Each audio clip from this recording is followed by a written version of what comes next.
Hello and welcome to Nutrition Unfiltered, a podcast where science meets sass. I am Christy Maloney, registered dietitian and eating disorder specialist.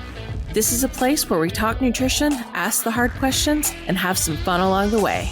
I'm so glad you're here. All right, so I am extremely excited to have on the podcast today Catie Lynch. I first learned of Catie on Instagram, where her brand, herself, what she does is all about being genuine, saying what you feel, and having adult conversations if we disagree. And that, I think, she had a course that was called Content Queen, and I bought that. So I feel like I've learned some things from the Content Queen herself. But without further ado, Catie, I'm going to let you jump in and give us your history, your bio, and we'll jump off from there. Thank you. It's like such a nice introduction. Thank you. I'm Catie. Well, I'm still a licensed therapist, but I'm no longer practicing therapy. I've got my social work degree, my master's in 2012. And from then on, I have been a therapist. In 2015, I got married and then very quickly realized that I had an eating disorder and went into like outpatient treatment for that and was an eating disorder therapist for I wouldn't say many years, for several years. So from like 2015 to 2020. I've had an online presence since 2016, and it was very different then than it is now. In 2020, I just kind of had this like big spiritual awakening, I would say. I think a lot of people did around COVID times, but it kind of woke me up to a lot of stuff that I noticed in the online space, feeling very uncomfortable for me as an eating disorder provider, as someone in this space. And I just started to kind of branch off. I started to talk about different things. I started to talk about binary thought in the eating disorder community and space. I started to talk about cancel culture, which then kind of led me to helping other online business owners and entrepreneurs and visionaries talk about whatever they want and market in that way. And so I have 2 daughters. What else? People think I'm polarizing. I don't think I'm polarizing at all. I just think that we live in a time where people are really afraid to talk. And so anytime somebody says something that may be off the beaten path, people are shocked. And so I think that has drawn a lot of people to me is just saying things, even though I really don't think any of it's a big deal. What I'm saying, many people, I had like this one person DM me and he was very sweet and nice, but he was like, every time you post, I just kind of feel like the audacity like of this person to say that. And so I think that is kind of a summary of who I am, where I am, what I like to do and help people with. Yeah. So when I think about you, I think the phrase that comes to mind for me is critical thinking, and it's like, we don't have to take everything at face value, and we don't have to subscribe to groupthink, and we don't all have to feel the same way. And it is okay.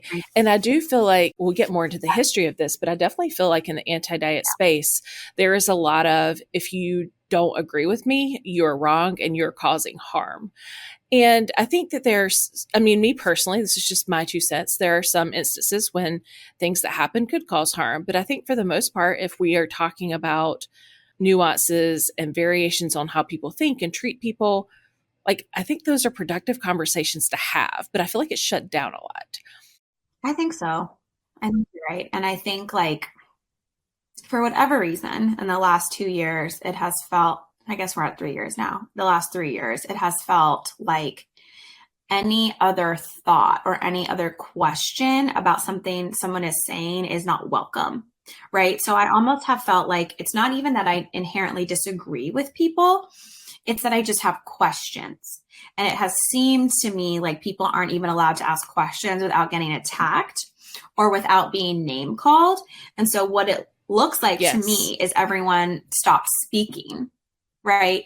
And so to me, that is the biggest danger. It's not hearing all these conflicting thoughts and values and beliefs and opinions. It's when people don't talk. To me, that feels like super scary, like Handmaid's Tale scary, I agree. I mean, it shuts down conversations. And I think that people have watched cancellations and they are afraid that the fiery mob is coming for them next, which is silencing. Yeah.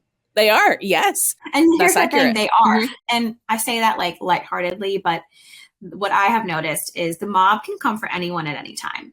Like, you don't have to do something cancel, and I say this in quotes, cancel worthy for people to come after you. All you have to do is just like be a person sometimes, right? And if you're not necessarily doing everything dogmatically what the mob says, you could get in trouble. And here's the thing, you can still do everything the mob says and still also get in trouble.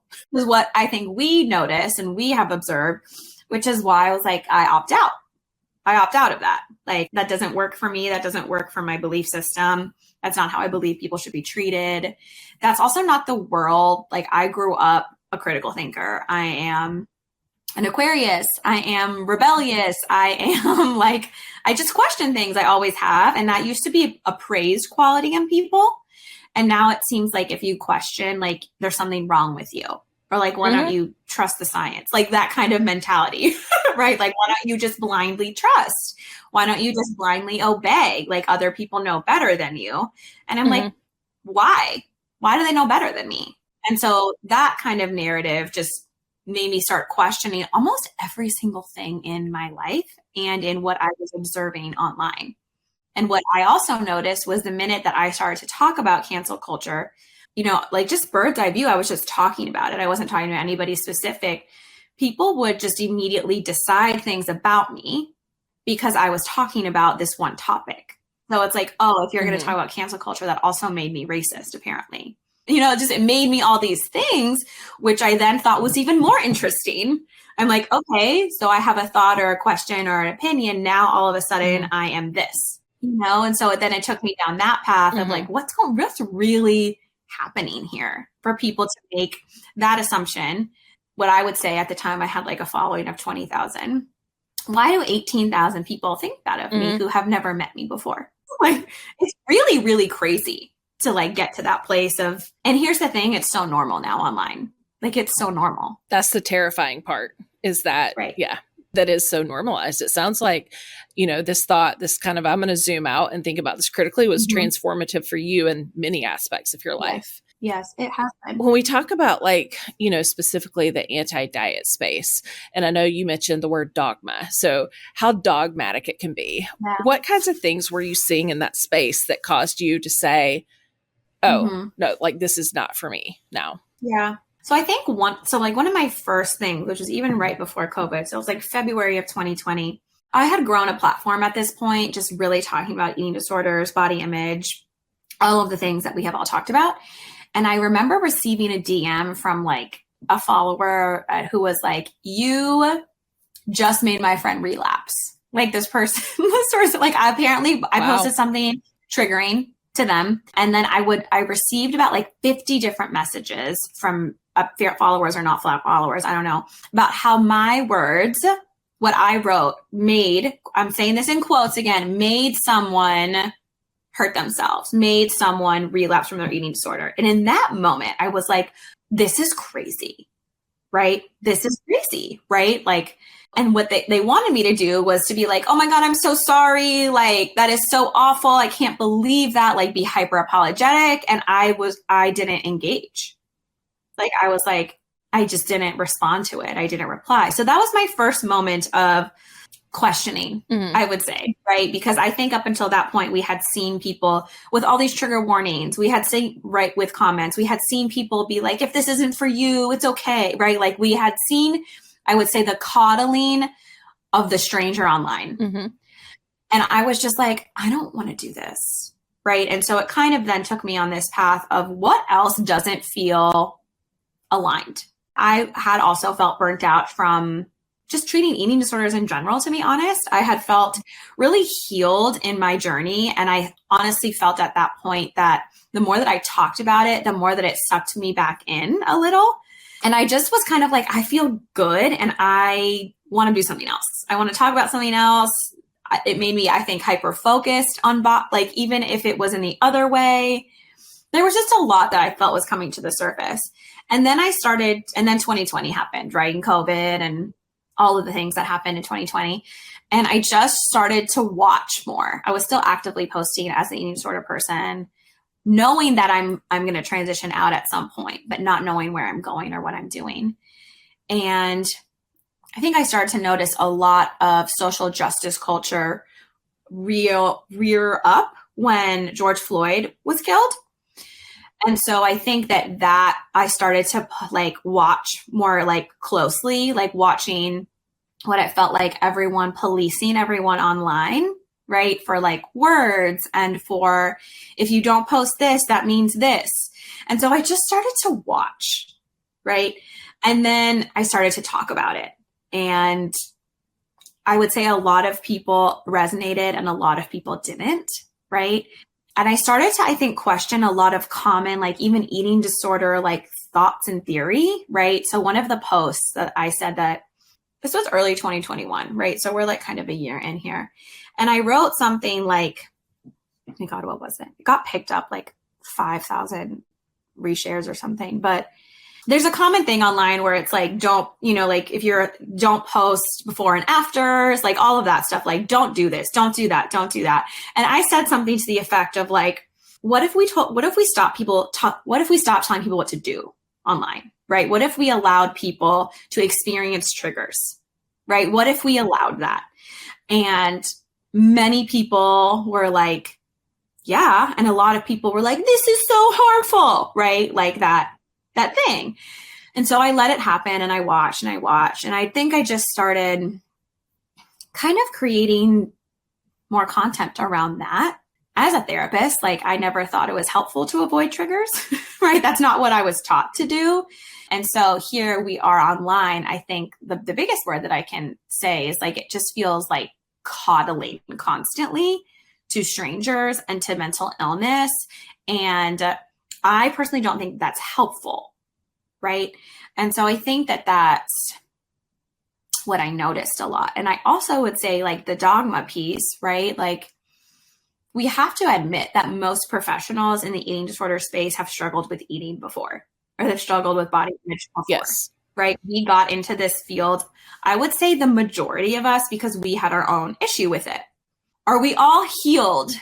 No. I don't even ever think like people are fully healed ever, right? I would say that the majority of the big name professionals that I see online are still acting in eating disorder patterns and behaviors, just maybe not in their eating disorder, right? So there's a lot of binary thought, right? There's a lot of splitting. There's a lot of black and white thinking. There's a lot of, all of those things that we felt when we were in it. It's just kind of getting like slabbered online instead, right? Yes. And so I think I brought that to light. And I think that kind of took me to like a lot of different paths, right? Like, and I think that it was really interesting watching therapists, professionals, coaches, whomever cancel each other, because it seemed to just be like, we are supposed to be the people who allow healing and change, right? And here we are not giving anyone grace. Here we are thinking that shame and coercion and fear is the way to help. Yeah. Right. And it just felt so, I don't know if I can say bad words, effing wrong. Please say bad words. Okay. Like it just felt so incongruent. Mm-hmm. And I will say, I never, ever, ever participated in one. I never saw any interest or value in it. But I think a lot of ED professionals are really unhealed, to be honest, right? And I think that you give somebody a platform who hasn't really dealt with a lot of these things in the proper way, and then you put cancel culture on top of it. What I would see a lot of the women that I've worked with, like who are entrepreneurs, like they just go along with stuff because they're afraid to get in trouble, right? And I understand that, right? Or they don't speak up about it because they're afraid to then get a big X on their back, right? And so, yeah, I mean, like so many of the like common things that we see with like the clients that struggle with eating stuff, to me, it looks just the same online. It just may not be about food, right? Yeah. And there's not a lot of grace. And I'm like, is there not a lot of grace because like everyone is still caught up in like self-hatred, right? And self-loathing and, and there was also, I felt like that a big movement around like when George Floyd was murdered, like, like white women, like take a step back, right? Like take a seat. Right. And that didn't feel good to me either. Right. And it's like did not. And so I thought about that and I'm like, does it not feel good because I'm racist and a white supremacist? Right. Or does it not feel good because I know that I have value and I can offer stuff to the world. Right. And so I think like all of that started to feel so off. Right. Like I saw so many people like just virtue signal, like, and I know that people don't really feel it the way they feel sometimes when they're saying that. And so I think that whole mess is what like led me to thinking and feeling about all of that. And I feel like there's so much agreeing with other people for a couple of reasons. One, people agree with others because they're afraid of that X on their back. But then two, if they're not kind of really strong in what they feel and they're going along with the crowd, to be disagreed with is a threat. Exactly. It's a threat. Totally. Yeah. People feel so threatened. And I have found for me that like a lot of, I would say, anti-diet professionals like are not they're not that intuitive, right? Like they're not checking in with themselves. They're not really asking themselves, does this feel good? Does this feel true? And honestly, that's what happened with me. Like I started to eat intuitively. I started to become more intuitive. My intuition heightened. And instead of that being like praised, it was like, who does this bitch think she is? Right? What the fuck is she? Who the fuck does she think she is? Like, yeah. Right. And I'm like, I just have a voice and a brain and that's it. Like, I don't think anything. Right. And then so you just watch the constant cruelty of people online. And it just felt astounding watching mental health professionals do that to each other. Right. And I think, for me, it's like, yeah, we're trained in school to critically think and look at this and change our minds when we get evidence to feel or think a different way. But it's never okay, just like you said, to intuitively think and have your own opinions that can change and as you go. That's the thing I've seen. And I will say, why is there not any like room to think? Why is there not any room to and it's so interesting. And it's like, so like, it's either you really see it or you don't see it. Like, it's from the angle that I've come to. But like, I was just like asking questions and like, people would be like, how dare you? Right. Or like, you're racist or you're, white privilege or what, or like thin privilege, whatever it was. And I'm like, I am asking a question. And like, you're welcome to think all those things about me if you choose to and want to, or if you've developed an opinion about it, but still no one has answered the question.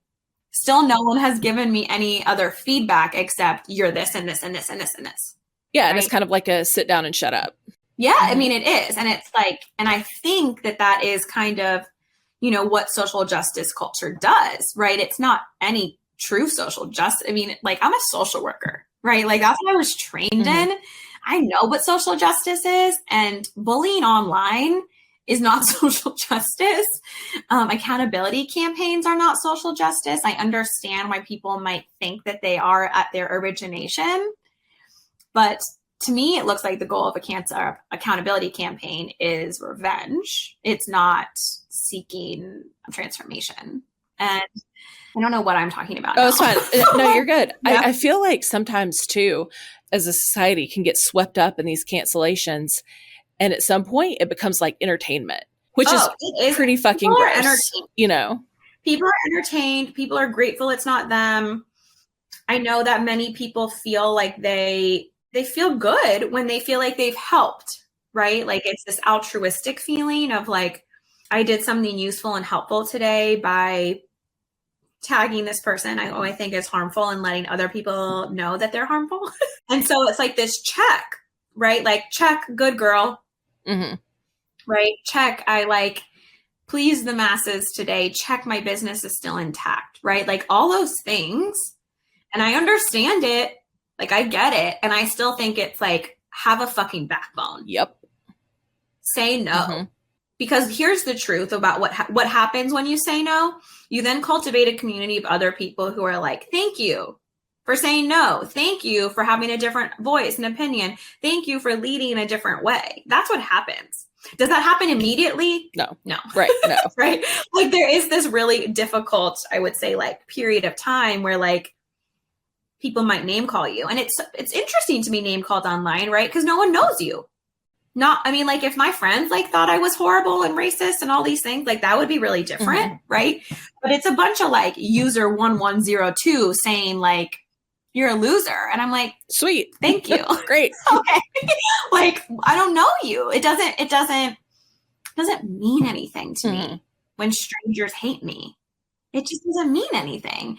And then it's, you'll watch like these like big bully names on social media, just think that they're like calling you in, quote unquote. And it's like you also don't know me, right? Just because we have a certain amount of followers, a certain quote of prestige online, you do not know a damn thing about me for you to call me in. I mean, it's so warped. It's even like, and unless you're online, you really have no idea what I'm talking. And I know that. Yeah, right? It's its own little. Unless you are an online business owner to some degree with some type of platform, people are like, what are you talking? Like, about? what is the social experiment? Cancel culture is not real. And I'm like, let me tell you how real it's very real. You know? Yeah. Let me tell you. It is very real. You know, one of the first things, I'd seen your name and everything, and then you posted, so I can't remember the verbiage exactly, but it was something to the effect of like, what are we doing with cancel culture? And I remember taking such a breath, like an exhale. I'm like, oh my God, I'm so glad, one, that somebody's brave enough to put this out there, but two, I'm actually not bad for feeling this way, Well, that's so much of it, right? And I was on a podcast last week with Kara Cifelli and Caroline Dooner.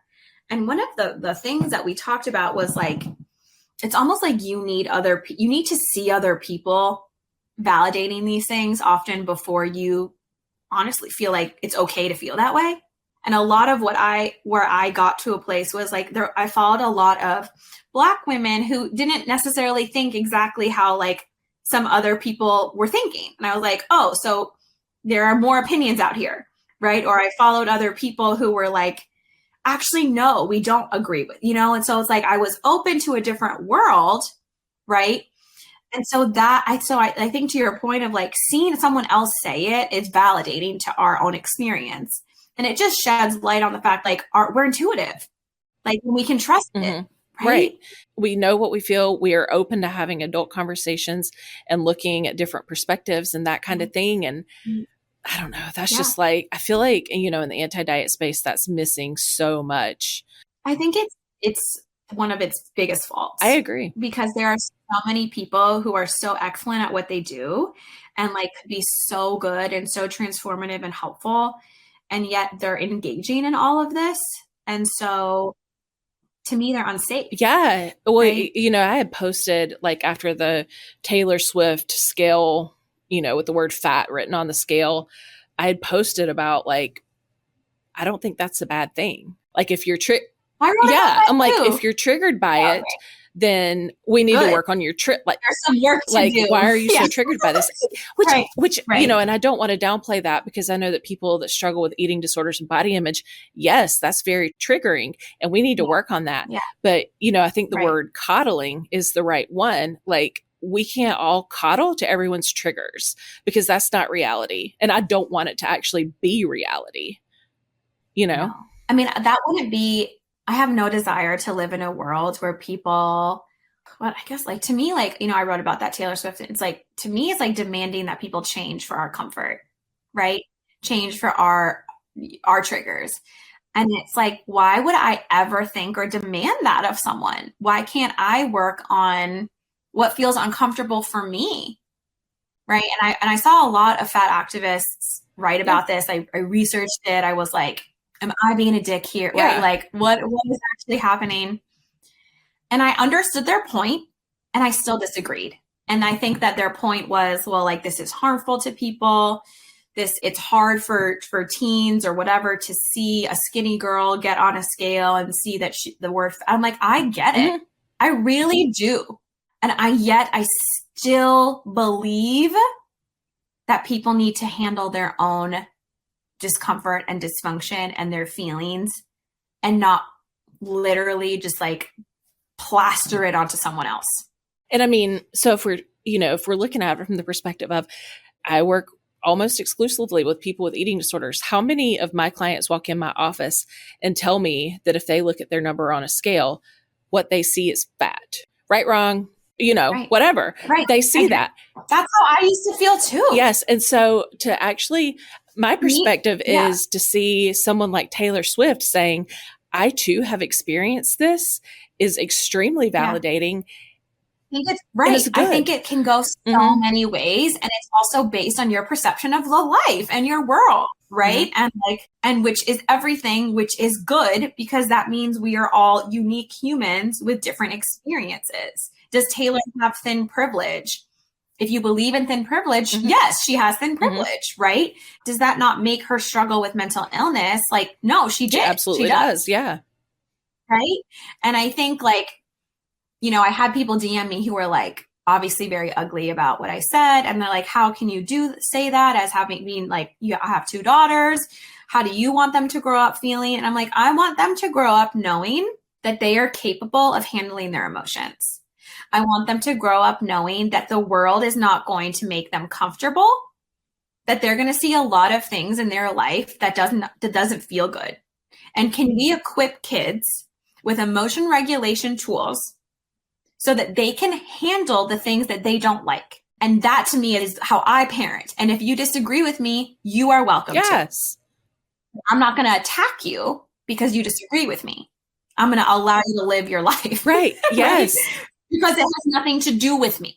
Yeah. And it's that situation of, and we're talking about one thing specifically, but even if we zoom out a little bit, why can't we have conversations and disagree and not all feel the same way? And it's okay. Yeah. Like, it's okay. Well, I think it's so interesting because people don't feel okay. Right. And it's like, we know, like, of course it's okay. Like I have mentored and worked with many women who disagree on things that I say, and then also really agree with things that I say. And I'm like, that used to just be normal. Like that just used to be life, right? Like I have friends who are all different political spectrums and it was just, it's fine. But for whatever reason, it's not fine. Like it doesn't feel fine. And so I'm like, does it not feel fine because people feel super threatened when they see a different alternative viewpoint? And why is that? Why do we feel that like nervous system alert of like harm? I'm not okay. I must attack. And I'm like, well, everyone's dysregulated. Okay, so you're dysregulated. Maybe being on Instagram is not the place for you, right? Because here you are constantly seeing content and media that may or may not jive with you. This happens to me too, by the way. Like I feel dysregulated all the time by content. Oh yeah, same. Absolutely. Like I don't like a lot of stuff that I see online. However, I know that me like trying to take someone down or like writing mean comments on it, that's not going to change anything except hurt them. Like, what is the solution? Why would I do that? And I feel like anytime I see, and I'm not saying I'm the best at this, but my response always is, if I see something that makes me feel dysregulated or that I feel upset by, the first question for me is, why is this making me feel this way? And I think switching to that from you're wrong from making me feel this way is the pivotal moment, It is. Like, what is this bringing up within me? And I think that we're at a very pivotal point in life, in our culture, war, whatever you would want to call it, where that part is missing. That part of what is this bringing up in me? And do I give myself enough personal power and autonomy to feel like I can handle that? And I think that what has happened due to like lots and lots of coddling, lots and lots of, I'm afraid to hurt someone's feelings, I'm afraid to trigger someone, I'm constantly people, whatever it is, we are not allowing people the space to have personal responsibility, which is ultimate freedom if you think about it. For sure. I know I had, just coming back to the Taylor Swift thing, people telling me that I'm unethical as an eating disorders dietitian, that I would ever think that this is okay.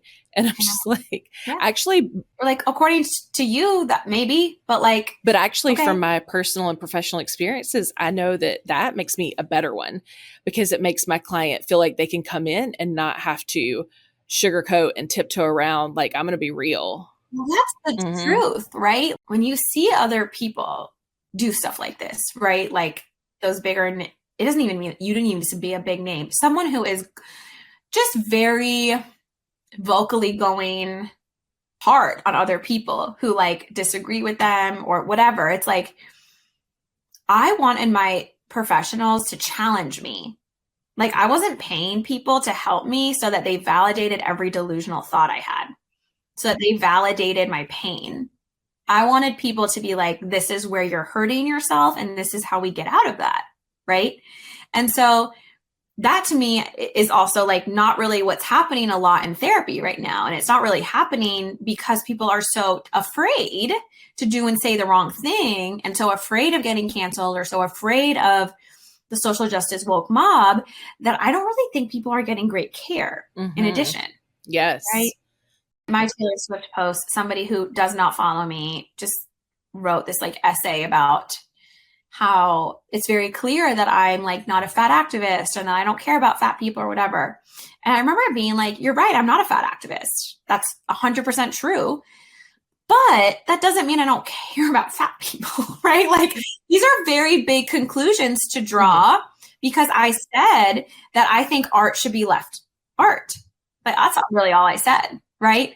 And what's interesting online is the, people's projections, right? And which is really what it is. It's like, because I'm not directly talking to any one person online, right? When I post, it's for whoever sees it, which could be 300 people or it could be 3 million, who knows, right?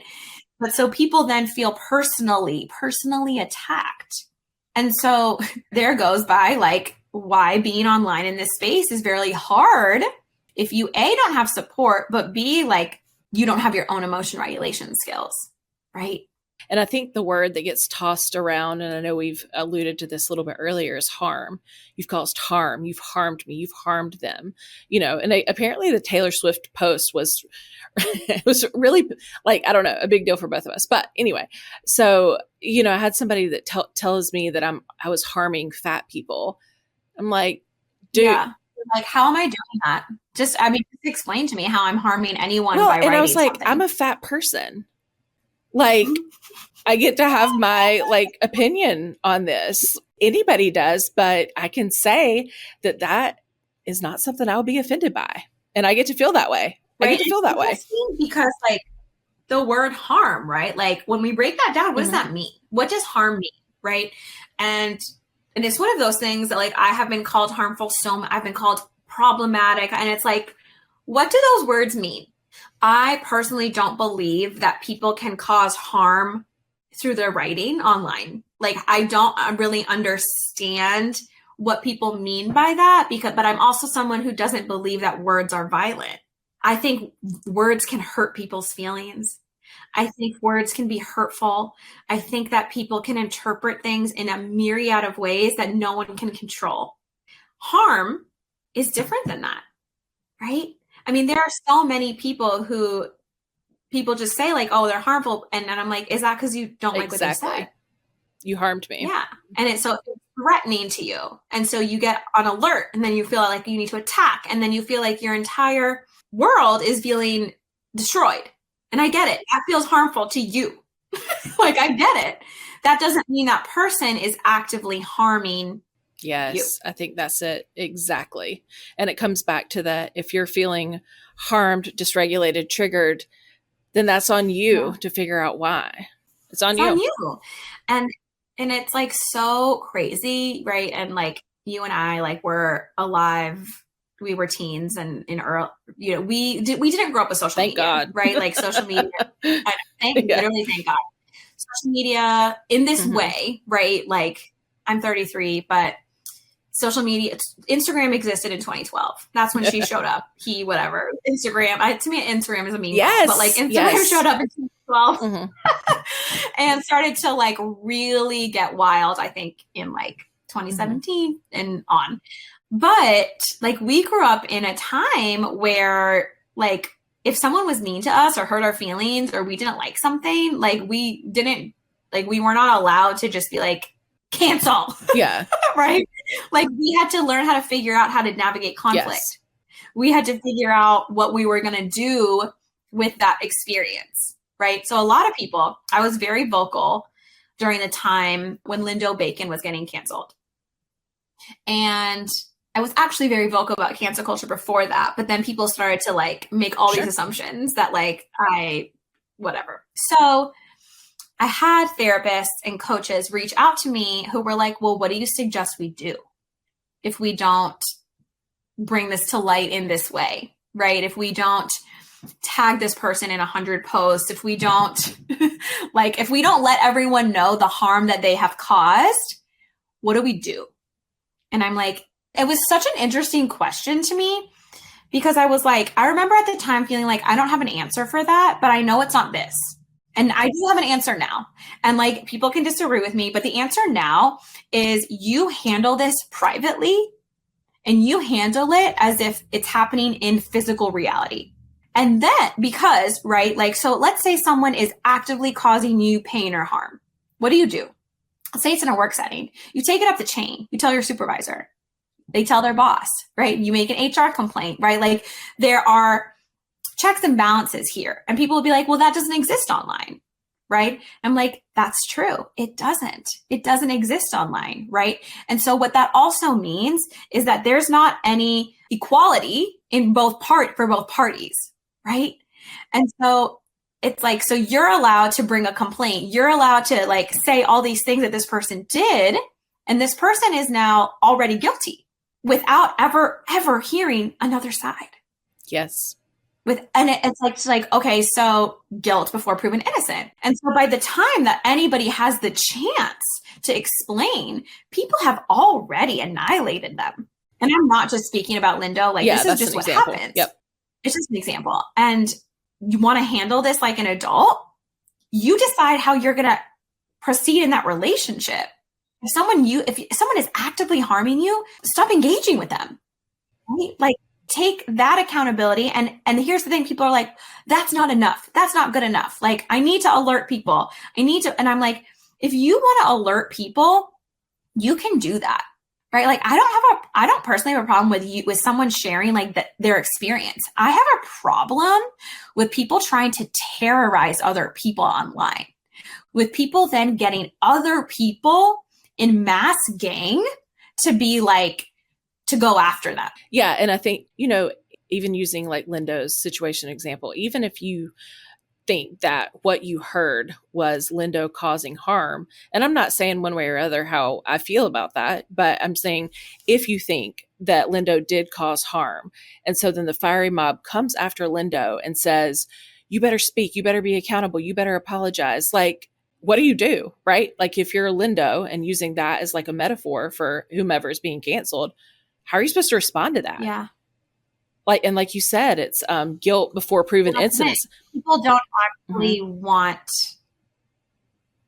them to change. People just want punishment. You've already been tried and convicted. Right? Because you genuinely wanted, like, so people will say, especially with this example, like, well, didn't you see like the emails and they tried and all these things and back and forth. And I'm like, and what I've come to on that situation, it's I'm not on a side here. You don't have to be. I'm not on a stick. Yep. I don't care, honestly. Like, I don't care how that comes out. I generally don't care. What I noticed was that like people want to control the outcome, right? So it's like this person didn't like the response that they received and they weren't done.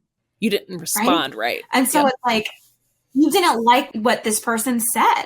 Whether or not you have the right to like it or not, that's a whole different story. But I don't know why anyone is under the illusion that we can make people do something or control them or have a list of demands. And then people had a list of demands. How this person can repair. Do you know what that person is going to do? And exactly what you would do? You're going to retreat. That's not repairing anything. You're going to feel insane shame. You're going to feel insane guilt. You're going to feel trapped. And whether or not like this person did all of that or not.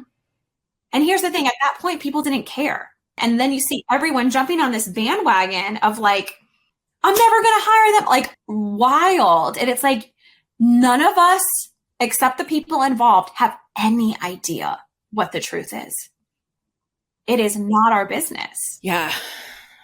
It's a lot. And that one, I know like the community, like, and that one was very multi-layered because there was racism that's getting brought up. And anytime racism is brought up, everyone like freaks out, right? Like, and people just are so terrified to do and say the wrong thing that they, like people are just so dysregulated. Yeah. And then when you're being like coerced or bullied to speak, you're also not giving yourself any time to process, right? So people are just doing versus pausing. Exactly. And yeah, and if you don't respond in the right way and quickly enough, and if you don't profusely apologize and say, I was wrong, then the canceling continues. And the mob like will do literally anything, right? So it's like, let's say you do agree with the person who's like feels harmed, right? If you didn't say that quickly enough, you're gone. If you didn't say it, I mean, like, it's so funny when you think about it. It's like, and I'm like, oh, this seems like a lot of rules. This seems like a lot of doctrine. This seems like an eating disorder. And there's a lot of rules in this world to be like safe online. There was a lot of rules that our eating disorder gave us, right? I'm like, ooh, this is really interesting. It's rigid control of your emotional experience. Rigid control of the experience. And then some icing, when you see other people not acting in accordance to how you're acting, or people who are living with more freedom, people who are living with more nuance, people who are living with more pause, you're mad. Oh, absolutely. You're mad because they have something you don't have. They have something you want, right? But you don't have the consciousness to put that together necessarily, which is why people get mad at me when I talk, not necessarily because they disagree with me, but because of this like audacity. Who does she think she is? How dare you say that? Yeah. How dare you disagree, right? Yeah, I don't know. I personally love it when people post things I disagree with because I mean, it genuinely makes me stop and consider, is my position wrong? Have I been given evidence to feel a different way? If they feel different than me, do I actually give a shit? Probably not. I actually don't care. It doesn't matter. Yeah. I know. And it's like, and even the word wrong, like what does wrong mean? Right? Like there's so many different levels of wrong. I think there are some things in this world that are like 100% wrong. Absolutely. Right. And then there are also a lot of things that I'm like wrong to certain people. Maybe that feel wrong to, like, for example, like 5 years ago, I would have been really triggered by like a before and after shot of like a body. Today, I don't care. Would I have thought it was wrong for someone to post that 5 years ago? Probably. When I was deeply dysregulated and when I was afraid and when I was triggered. Do I think it's wrong now? No. Do I think it's helpful? That's a totally different question. Yes. Right? Do I think it's harmful? Yeah. Depends. Right? Like there's so many levels to all of that. I think ultimately, what it boils down to, it's not our job to police other people's content. It's not our job to police people ever. Yes, absolutely. Right? Ever. And especially content. And when you find yourself doing that, it's like, I know that most people who are doing that do not have the awareness to think that like, why am I doing this? But I know it's an ego trip. Absolutely. Right? Like I know people get this dopamine spike when they're doing stuff like that, And so it's like, just like know that like the mob doesn't care that you're helping, right? Like the mob is ready to pounce at any moment under the guise of social justice, right? Oh yeah, absolutely. One other thing that I've seen, like in the eating disorder treatment world, is that and it kind of goes along with that, but just that if you don't agree with me in the way I practice and the way I treat and my approach, then you're wrong. So it's like cancel culture, but a little bit different than online cancel culture, in that it's like, if you treat or feel or think any different way for me about treatment, you are wrong. And I've had people flat out tell me that. I'm like, we can have differences here. Like, it's okay. Some people are drawn to me and some people are not. And that's cool. I'm not for everybody, but I am for some people, and they'll find me. It is such an interesting thing, right? Because in school, right, like we are given a lot of different ways to treat things, right? Yes. Like, there are so many, like I worked at universities, I worked in places, and we would have multidisciplinary meetings. Right. And I had a perspective on how to treat something, and a psychiatrist had a different perspective, and another therapist had a different perspective. And that was okay. It's great because it actually helps the client. And in fact, like more than okay, like it was expected. It was normal. Yes. It was, and why do people get second opinions, right? From doctors, right? Because there's more than one opinion for things. And so that seems like it exists pretty decently offline. And then online, it's like, if you do not comply with every single thing, for example, that like Health at Every Size says, like, you are harmful. And I'm literally just throwing words in the air. I don't have skin in the game here. Right. But it's like, why? And like, what's it to you what I'm doing? Like, I couldn't agree more. Savior complex around like if my patients or clients are doing well and healing, why do you care what I'm doing? Why do you care? How does that affect you? I watched this like bigger name Instagram therapist or whatever, like slides and slides and essays about like how she wanted to bring people to the board because they like disagreed with like something that she disagreed with. And I'm like, I know that people are genuinely doing these things because they think it. I really believe it, that they think it's helpful. Yeah. Because I think I have to believe that too. But I really do believe it's like, I care about people. I want everyone to be treated fairly and equally. And I'm also like, there was ever a point in signing up to be a therapist where we had to like, sign a clause that said like, I have to take on the beliefs of other people. I have to take on the value systems of other people. We decided like, I'm here to help you. I'm here to help you. And how we help is variable. Yes. And so why is that not okay? Right? Like, yeah. Why is that not okay? The expectation to be this homogenous. Yeah. And why do people I don't know. want it's that? Just, yeah. Right? Like when you get even deeper, it's like, why do we want everyone to think the exact same way? Is it like this illusion of safety, right? Like, what is that doing? Because it's utopian, I guess, in some ways. Yeah. But like, is it?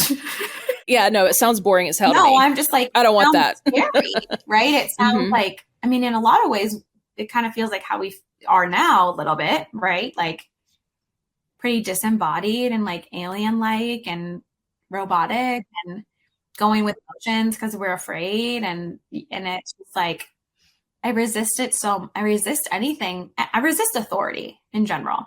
And so. Me too. That's why I work for myself. Right. I mean, exactly. I don't know how I survived working for other people, but Me either. I was really young. Like I was in my like early 20s and I had no option.